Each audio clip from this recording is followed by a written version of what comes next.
Being a revolutionary and staying that way, and also holding on to one's own individuality, rebellion, truthfulness, critical thinking, independence, will be neither easy, simple, or straightforward for any man or woman in this world. It will be always difficult, no matter who they are, what they represent, what sort of privilege, validation, wealth, riches they have achieved into their lives or they have access to.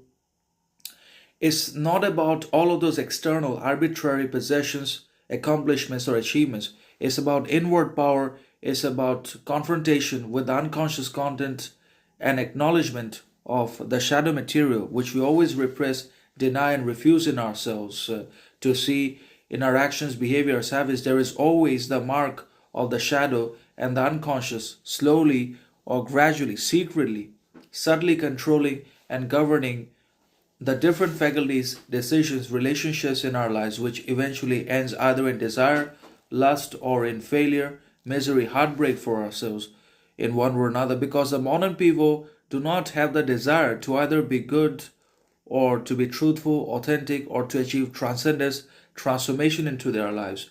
Or they are still quite mediocre, stupid, envious, in their behaviors, actions, habits, because education, higher qualification will not be able to change the mediocrity, stupidity in our personality, in our habits, actions, behaviors. Having higher education or superior qualification in our lives cannot give us what we are incapable of developing and executing and practicing and holding on to, what we do not have the capacity to believe in, what we cannot give ourselves.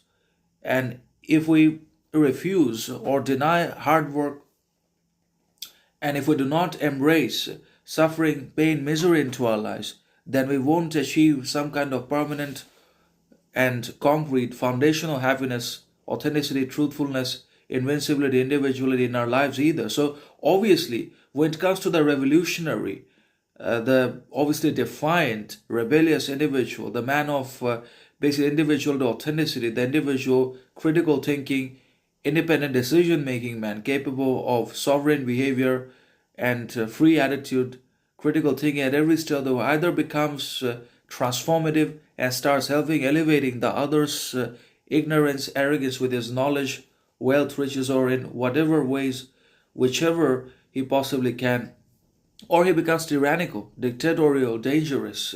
He becomes either an oppressor or a heretic.